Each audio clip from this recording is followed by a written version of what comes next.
La entrevista del Telematutino 11, gente importante a tratar temas importantes. Nos acompaña la doctora Carolina Ramírez Herrera, abogada, experta en temas de seguridad.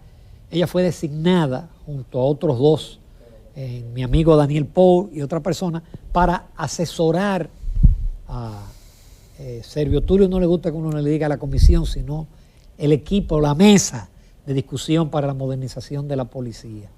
Muy buenos días, Carolina. Buenos Un placer días. tenerte. Carolina ya estuvo en Propuesta Semanal. Qué bueno tenerte por primera vez. Gracias, gracias. Es un placer poder acompañarles. Gracias. Buenos por días, invitarme. doctora. Gracias. Joven y preparada. Sí. La mujer seguridad. Así me dicen. Sí, @ mujer seguridad. Carolina, ¿cómo fue la seguridad del último año? Ahora que estamos pasando balances y eso. Bueno, se está reconfigurando a la situación que teníamos, básicamente en el tema de seguridad ciudadana, ¿se refiere? Sí. Se está reconfigurando a lo que estábamos en final del 2019. Recordemos que en el año 2020, cuando estuvimos enclaustrados por el tema de la pandemia, pues los delitos de la delincuencia común especialmente mutaron de alguna manera. En la calle se redujeron los casos de asaltos, carteristas y esas cosas, y tiene sentido porque los ciudadanos no estábamos en la calle. Sin embargo, durante el primer semestre del año 2020, los casos de violencia en espacios de convivencia y los casos de violencia intrafamiliar entonces incrementaron. Después que inició la reapertura entre finales del año 2020 y ahora a principios del 2021, se han vuelto a retomar entonces los delitos en la calle. Sin embargo, en la parte final del 2020 aumentaron los escalamientos en espacios habitados. Vimos incluso en las redes sociales muchos casos de robos a casas, a negocios, en el que la delincuencia, y aprovechaban el tema del casco y la mascarilla para evitar ser descubiertos. Doctora, qué bueno que cuando Ramón le hace la pregunta, usted decía de seguridad ciudadana, ¿se refiere? Cuando hablamos de seguridad, hay que hacer algunas distinciones de qué estamos hablando. Qué bueno que tú planteas eso, Jacqueline, porque es así.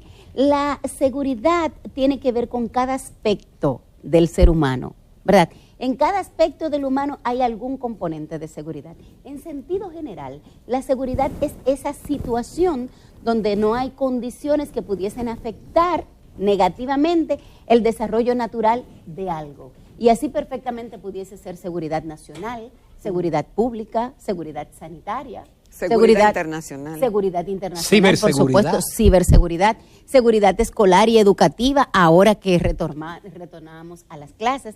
El tema de seguridad alimentaria, que fue muy importante para el proceso de la pandemia. En República Dominicana no se sintió tanto como en otros países la escasez de alimentos, porque nosotros teníamos el 87% del consumo de la población en República Dominicana garantizado con producción nacional. Y de hecho incluso hubo hasta algunos excedentes, porque recordemos que tenemos una población flotante con el turismo, y como no se consumió, pues eso naturalmente pasó al mercado local. Y ahora con lo de la crisis, con la fiebre porcina, eso también es un tema de seguridad sanitaria y de seguridad alimentaria. Ahora, doctora, haciendo esta distinción que usted hace de los tipos de seguridad y la importancia que tiene cada uno, porque no podemos decir que uno es menos importante o más importante que otro, en términos del país, ¿por dónde comenzar? Es decir, ¿cuáles topes y cuáles son los tipos de seguridad que más se deben poner atención? Bueno, según los informes de la Oficina Nacional de Estadísticas, lo que más preocupa al dominicano común en sentido general es el tema de la seguridad ciudadana. Siempre desde el año 2014 hasta acá ha sido una constante en estas encuestas que hace En Hogar cada año, y entre el 78 y el 82% de los dominicanos, entre sus principales preocupaciones, incluso por encima de la corrupción y del desempleo, está el tema de la seguridad. Ya a nivel gubernamental, en el tema de diseño de políticas públicas, se le presta mucha atención al tema de seguridad nacional, seguridad de la frontera, políticas públicas de seguridad, que incluye pues todo lo que se gestiona desde el gobierno para garantizar la seguridad, y naturalmente caemos en seguridad ciudadana. Y un punto que tenemos que abordar y retomar es el tema de seguridad vial. República Dominicana sigue teniendo lamentablemente altos índices de fatalidades por responsabilidad de lo que pasa en el área de seguridad vial. Carolina, tú estás asignado a un equipo trabajando en la modernización de la Policía Nacional, pero resulta que tuvimos una reforma, una ley de reforma de la Policía Nacional. Entonces, ¿qué se puede hacer en esa área? Hemos tenido varios procesos de reforma en los últimos años. De la más significativa ha sido la del 2004, por ejemplo, que también se cambió la ley, y después de eso, pues en el 2016 volvimos a tener la ley actual. El tema es que no podemos entender la reforma y modernización o profesionalización de la policía de manera aislada. El tema de la Policía Nacional debe ser abordado dentro de una estrategia nacional de seguridad ciudadana que tiene que incluir todos los componentes del sistema de justicia. Yo me he cansado de predicar en ese sentido para que no vayamos a hacernos ilusiones de que reformando la Policía Nacional, nosotros como que por ya arte de seguridad, por Dios santo. Todo lo contrario, eso podría generar unas expectativas que luego no pudiesen ser satisfechas, y entonces podría tener impacto incluso hasta a nivel político y electoral, porque el ciudadano entiende que resolviendo el tema de la policía se va a resolver todo. Y yo creo que conversábamos la vez anterior que el tema de justicia y seguridad en República Dominicana tiene 4 componentes principales, y 3 de esos componentes de una u otra manera han sido abordados. Sin embargo, el tema de la policía, la inversión que tenemos que hacer en la Policía Nacional todavía no se ha hecho. Uno de los componentes es el Poder Judicial. Recordemos lo que ganaba un juez hace 15 o 20 años aquí, que no le daba ni siquiera para poder comprar un carrito. Todavía no es que ganen mucho. Pero claro, hay que mejorar la condición de los jueces, igual que hay que mejorar también la condición del Ministerio Público. Pero cuando usted compara el salario de un fiscal con el del policía, que es el responsable de detener al individuo que cometió la falta, es del cielo a la tierra la diferencia. Entonces, por un lado está el Poder Judicial, por otro lado está el Ministerio Público. Hay un componente fundamental que, aunque es una dependencia del Ministerio Público, siempre se ha visto un poco diferente, que es el sistema de prisiones. El sistema de prisiones en sentido general y sus 3 subsistemas, porque tenemos una Dirección General de Prisiones que le dicen el modelo viejo, tenemos el nuevo modelo penitenciario y tenemos el sistema de prisión para menores en conflicto con la ley. Y yo conozco ese expediente porque yo dirigí durante 2 años todo el sistema de atención integral a adolescentes en conflicto con la ley en República Dominicana, y nuestras cárceles a veces se convierten en escuelas. O sea, una persona entra porque cometió un error, un tema de violencia, peleó con alguien o le dio un disparo a alguien, y termina con una especialización en crimen organizado y en pandillas cuando sale de la cárcel. Entonces, si nosotros no trabajamos el tema de reinserción social para los que puedan, ¿verdad?, vamos a tener otros niveles de reincidencia, y es una pelota que se va creciendo y va creciendo. Y eso no necesariamente tiene que ver con las capacidades de la Policía Nacional. Entonces, atendamos el tema de la Policía Nacional, pero sin descuidar los otros elementos que debemos atender de manera simultánea. Una pregunta breve antes de pasar a la pausa. Tú eres profesora de los militares y de los policías, y tú conoces la policía. ¿Tú sientes que en ese cuerpo están preparados para las reformas que se quieren implementar? ¿Ellos están empoderados o tú sientes resistencia? La situación es diferente en los diversos niveles. En el nivel del liderazgo de la Policía Nacional, que gran parte de ellos incluso hace años fueron mis alumnos, hay un entusiasmo y una decisión de participar y facilitar las condiciones para que ahora se dé el proceso de reforma. Y en las bases, en los rangos inferiores que están iniciando, en la academia, la gente que está entrando a la policía, que todavía no está como que tan permeado, tienen realmente como esa esperanza de que se vaya a transformar la institución. Sin embargo, para serles honesta, en algunos niveles medios, en algunas estructuras, todavía hay serias resistencias en las que habrá que poner un poquito más de esfuerzo. Doctora, usted decía, y claro, mucha gente lo sabe, de que cuando se hacen encuestas del país, el tema de la seguridad ciudadana lidera la preocupación de los dominicanos. Y usted exponía algunos puntos. ¿Cómo estamos nosotros con relación a otros países en términos de seguridad? Y si las razones que motivan la inseguridad nuestra es diferente a la de otros países. Y yo recuerdo el caso, por ejemplo, de Rudolph Giuliani en Nueva York, cuando hizo ese cambio. Y ahí el tema no era los salarios de los policías ni cosas así. Entonces, ¿qué motiva entre un país y otro la inseguridad ciudadana? Es bueno analizarlo desde ese punto de vista porque nosotros realmente en materia de seguridad ciudadana no estamos tan mal como pensamos, ni tan bien como deberíamos. Pero si nos comparamos con países de la región o de los sistemas de los que nosotros formamos parte, como por ejemplo el SICA, el Sistema de Integración Centroamericana, los índices de seguridad ciudadana de República Dominicana son mucho mejores que lo de los países de Centroamérica, y tiene que ver por el hecho, por ejemplo, de que nosotros no hemos tenido el impacto de las pandillas, de las maras que han tenido los países de Centroamérica como El Salvador, Honduras y sucesivamente. En el caso de República Dominicana, quizás ha impactado más el tema de la debilidad institucional para hacer cumplir la norma. Y esa cultura del dominicano de siempre buscársela por la izquierda, de evadir, y nosotros no tenemos una cultura de prevención. Y eso es en todo el sentido de la palabra. Cuando decimos que el dominicano pone candado después que le roban, es que efectivamente es así.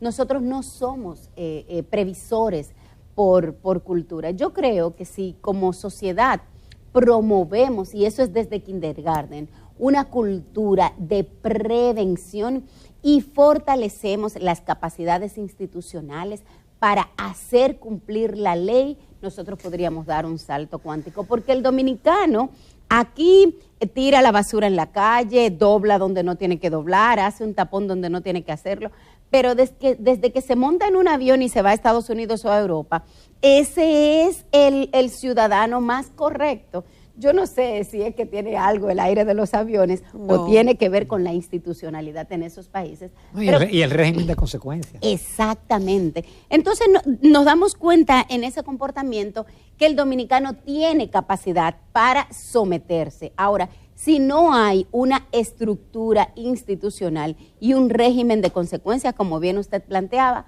vamos a seguir como Pedro por su casa. Yo creo que ahí está. Tú mencionaste ahorita la seguridad vial y realmente aquí hay más muertos por 100.000 habitantes en accidentes que en crímenes y en asaltos. Por supuesto, claro. De hecho, durante el tiempo de la pandemia tuvimos más muertos por accidentes de tránsito que por el coronavirus.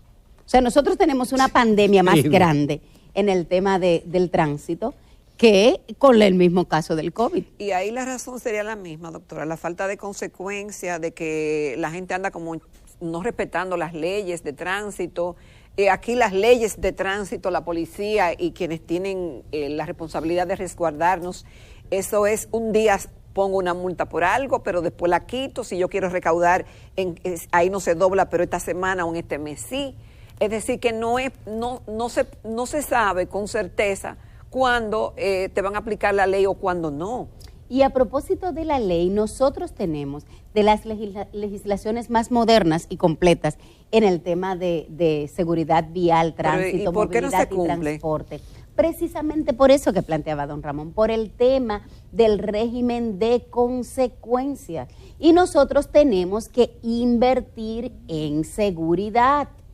Nosotros tenemos una cultura, como tú decías, de resolver esta semana vamos a poner aquí un retén, o vamos a poner unas rayas, o a alguien se le ocurrió vamos a poner un semáforo inteligente en 3 intersecciones, y las otras pues tenemos que hacer un plan integral. Y de hecho, desde el año 2017 aquí se estuvo trabajando un plan nacional de seguridad vial, y algunas de las cosas que se están viendo el día de hoy, como ese plan de regularización de las motocicletas, es parte de lo que se planteó. Pero aquí hay unos problemas de fondo, por ejemplo, que yo no sé por qué no se le presta tanta atención. Aquí no hay un registro nacional de domicilios. Usted no le puede poner una multa digital, como querían, con cámara, y eso es donde.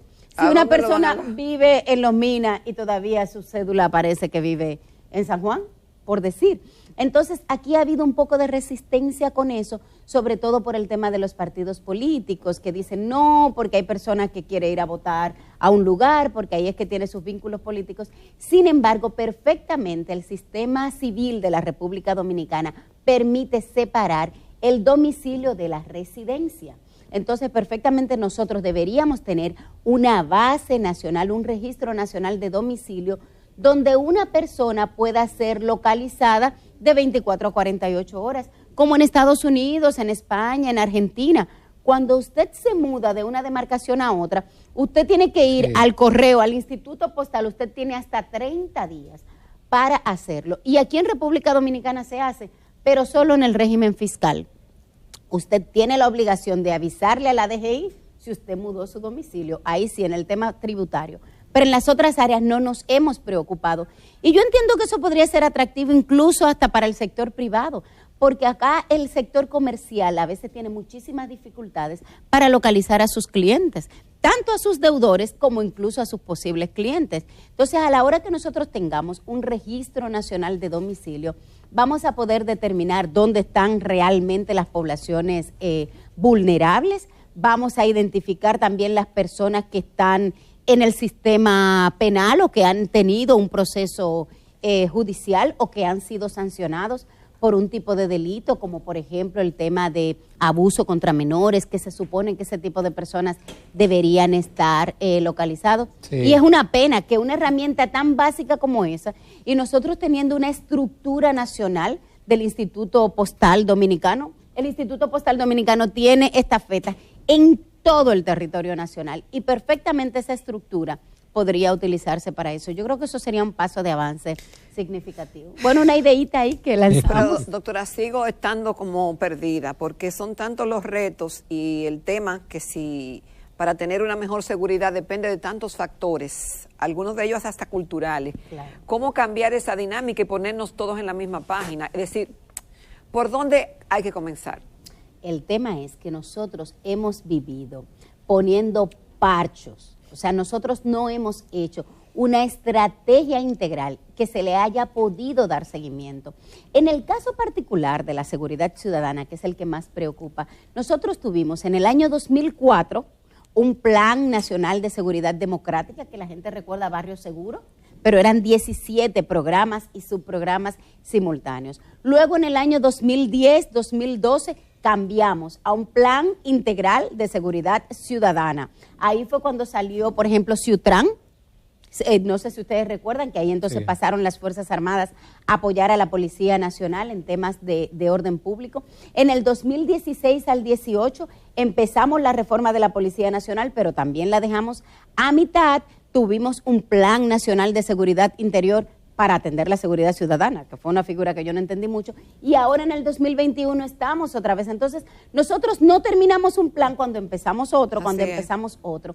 Entonces, una reforma integral de seguridad ciudadana que incluya la Policía Nacional y los demás estamentos, nos tomará entre 8 y 10 años. Pero eso es si vamos dando un paso detrás de otro. Si volvemos para atrás, otra vez nos tomará un par de décadas. Entonces yo creo que la recomendación sería eso, que hagamos un consenso. De hecho, yo había propuesto un pacto nacional por la seguridad ciudadana en el que todos los sectores nos comprometamos y avancemos hacia un objetivo. Si no, vamos a seguir dando vuelta en este círculo vicioso. Porque hay un tema, doctora, es decir, primero hay que organizar la casa. Nosotros tenemos muchas vulnerabilidades. Nosotros tenemos Haití, que está cerca, que ahora está siendo dominada por bandas y pandillas, por ejemplo. Pero tenemos la realidad de que vivimos en un mundo globalizado. Y el tema de la seguridad internacional en un mundo globalizado tiene sus retos y tiene sus efectos también. Entonces, cada vez urge más que nos organicemos internamente, ¿cierto? Claro, sobre todo un país como este, que está conectado con cada parte del globo terráqueo diario. O sea, nosotros tenemos vuelos a Estados Unidos, a Europa, a Oriente Medio, diario. Entonces, naturalmente, eso hace que pudiésemos estar en contacto con puntos de interés incluso para el crimen organizado. Entonces, cuando hay países como los nuestros que tienen algunas debilidades institucionales, aunque legislativamente quizás estamos bastante robustos, como es el caso de la ciberseguridad, pero estructuralmente a nivel institucional tenemos deficiencias para poder hacer cumplir la norma, entonces pues los delincuentes también lo saben. Entonces yo creo que sí, que tenemos que empezar a organizar la casa, estructurar, fortalecer las capacidades institucionales y de manera particular en seguridad hay que invertir en seguridad. Y cuando hablo de eso, no solamente hablo de mejorar el salario y las condiciones de vida de nuestros agentes policiales y militares, por supuesto que eso es importante, pero hay que invertir también en el tema de capacitación, entrenamiento, depuración, fiscalización. Hay muchos programas de esos que se ponen en vigencia y dejan de funcionar al par de semanas, o porque se acabó la logística, porque no se planificó,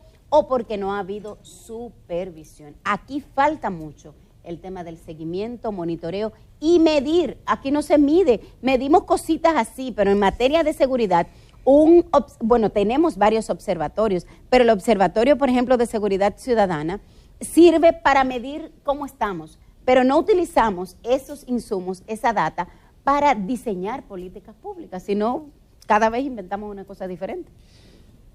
Carolina, y en este tema de la seguridad ciudadana y básicamente de la policía, ¿sí? Estaría el planteamiento de una policía científica. Yo soy un amante de las películas de... uno de los pocos canales que yo veo es A&D.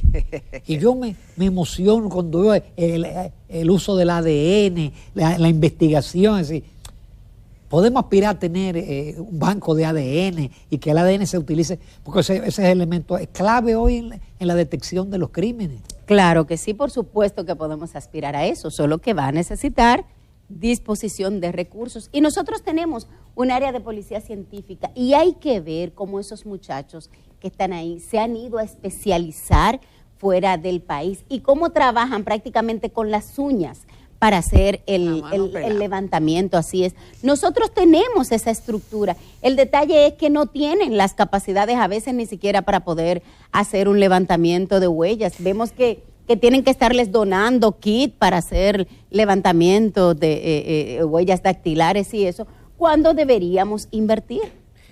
Doctora, ¿le merece algún comentario o algún tipo de análisis el reporte o la información que da el Comité de los Derechos Humanos de la gran cantidad de personas desaparecidas en los últimos años en el país? Habla de unos 10,000, pero llama la atención que en este mes de agosto, según registra la prensa, hay 31 personas desaparecidas. Sí, en los registros hay activos esa cantidad de personas, las 31 personas que actualmente tienen expedientes abiertos. Y es normal, donde hay un conglomerado de personas, todos los cuerpos de policía en cualquier país del mundo tienen de hecho un departamento de seguimiento a personas desaparecidas y extraviadas. En este caso sentimos que es mayor la cantidad por el tema de la difusión que tiene a través de las redes sociales. Pero en efecto siempre hemos tenido personas que se desaparecen y aparecen incluso 10, 15 y 20 años después. En el caso de, lo que sí yo creo que esta es una muy buena oportunidad para reforzar nuestro protocolo, porque de hecho la policía tiene un protocolo de seguimiento a reportes de personas desaparecidas y extraviadas y dotarle también de recursos y capacidades, porque si usted tiene 4 investigadores a nivel nacional o por regional para darle atención a estos casos, y estos casos, a diferencia de, por ejemplo, cuando hay desastres naturales o catástrofes, que las personas se pueden considerar muertas ya a partir de determinado tiempo. En el caso de los desaparecidos, la legislación internacional insta a los países a considerar que la persona está viva hasta que no haya prueba refutable en contrario. Por lo tanto, los expedientes siguen abiertos y hay muchísimas razones por las cuales las personas desaparecen o se extravían. En algunos casos por conflictos personales, porque deciden irse, o menores que salen de su casa, o personas que perdieron el rumbo o tienen una situación médica, pero por otro lado también pudiesen ser víctimas de la delincuencia, del crimen organizado, de trata de personas. Nosotros tenemos una policía especializada en trata de personas aquí en República Dominicana que trabaja con el Ministerio Público y ha recuperado una cantidad impresionante de mujeres y menores especialmente que han sido utilizados para abuso laboral y sexual dentro del país y fuera del país. Y trabajan de manera muy activa, pero igual, como te digo, con limitaciones de recursos. Así que sí, es sumamente importante y yo creo que la reflexión que puede quedar hacia la ciudadanía es que si usted pierde el contacto con un familiar, una persona querida, avise a las autoridades, incluso antes de publicarlo en las redes sociales, avise a las autoridades, porque a veces publicándolo en las redes sociales, si tiene que ver con un crimen o un delito, usted incluso podría estar poniendo en riesgo la integridad física de esa persona. Y cuando usted vaya al destacamento o a cualquier regional de la policía, que tenemos 14, y le digan que tiene que esperar 24 o 48 horas, eso no es cierto. No hay ningún reglamento ni procedimiento que establezca una cantidad mínima de tiempo para recibir la denuncia. Así que haga ciudadanía responsable y haga que le reciban su denuncia. Qué pena no tener más tiempo, pero cuánto hemos aprendido con Carolina Ramírez, que vamos a tener que invitarla con más frecuencia. Yo feliz. Muchísimas gracias, Carolina. Doctora. Es un tema interesante y que implica la continuidad del Estado, como tú señalas, 8, 10, 15 años para lograr algo. Sí, son políticas de Estado, no de gobierno. No de gobierno. Muchísimas gracias, Carolina. Nos vamos a comerciales y a la recta final del Telematutino.